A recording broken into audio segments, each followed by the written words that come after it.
Hello and welcome back to another week of family meal ideas. So this week I'm starting off with a new recipe. It's a creamy sausage and crispy stuffing topped pasta bake.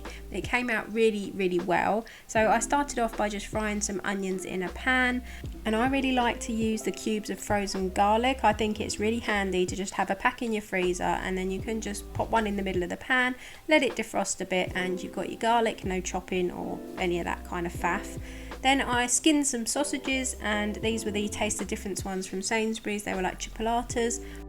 I think skinning them makes a big difference because you get more crispy bits that way, and they break up really nicely, and you get those little tiny crunchy corners of sausage. So I always take the skins off if I'm doing something like this.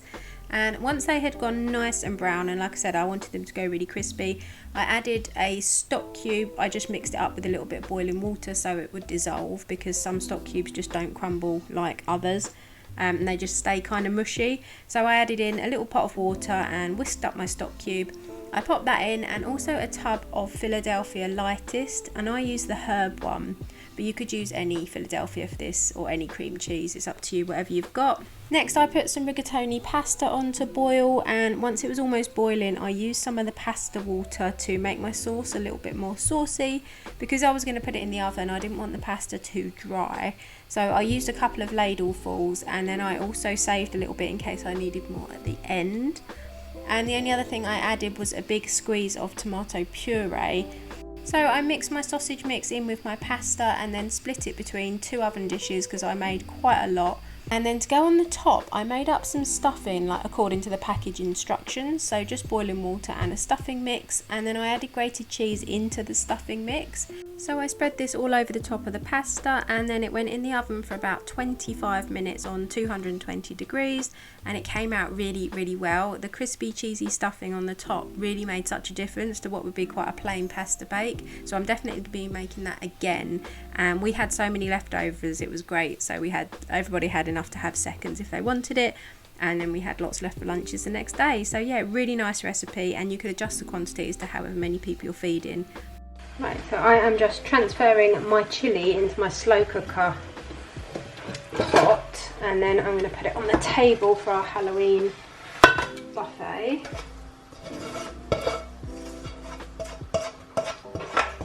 Probably be a good idea to turn the hob off.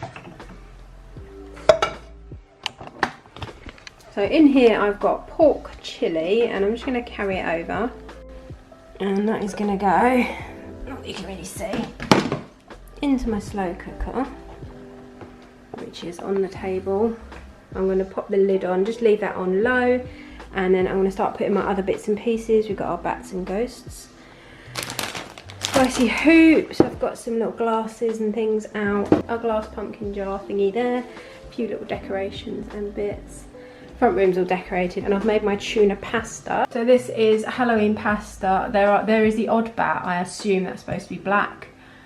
Is now kind of grey, and the orange kind of went a bit pink, but yeah, it's tuna mayo pasta. I put lime juice, salt, and I'm gonna add some black pepper and some light mayo, and then I'm gonna put some wedges in the oven, cook some rice, and make some witch's fingers out of hot dogs.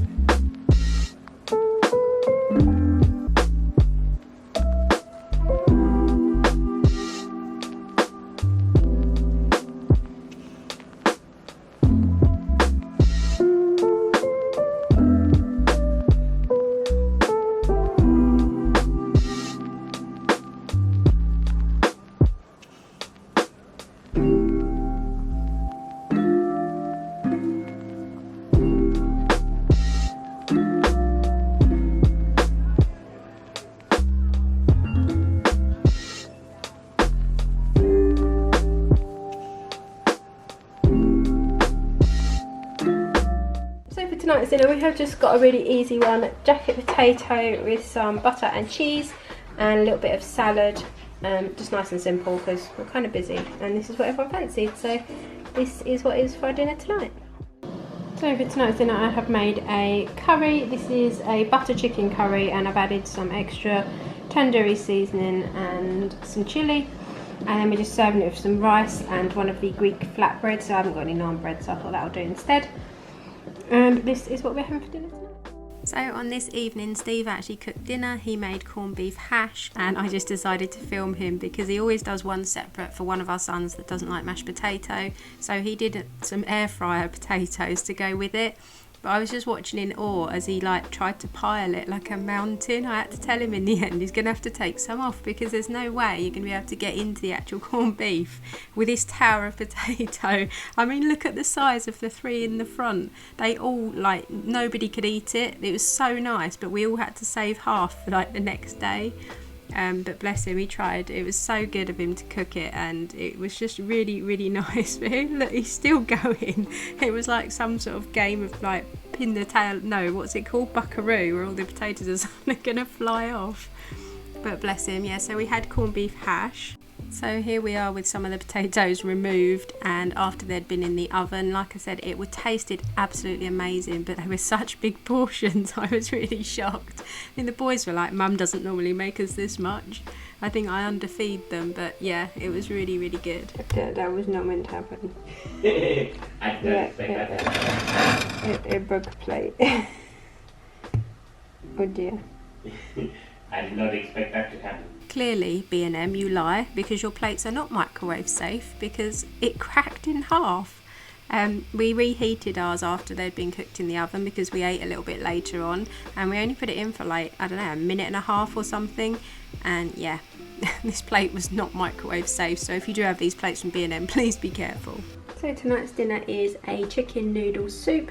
I have got a recipe for this up on my channel, and I'll link that video down below. I think it's got some other soups in there as well. Really, really simple to make, and is a really good one for this time of year, especially when it's getting colder. And it's just full of goodness with the sweet corn and the carrots and the onion. Got some shredded chicken, and I decided to use macaroni because that's what I had left over in the cupboard, but normally I would put spaghetti in it, although that does make it much harder to eat, so I actually prefer it with the macaroni. Yeah, this is what we're having for dinner tonight, and the boys have got toasted rolls to go with theirs. So for tonight's dinner I have done sausages. These were the deluxe ones from Lidl, and I think we got them for about £1.40 on a 60% off deal. I did some baked beans, and then I was doing jacket potatoes, but the boys actually said they would rather have wedges, so I've cut theirs up into wedges. It made no difference. They're all going in the oven anyway, so they've got crispy wedges, and the rest of us have got jacket potato with some cheese and baked beans and a couple of sausages on the side.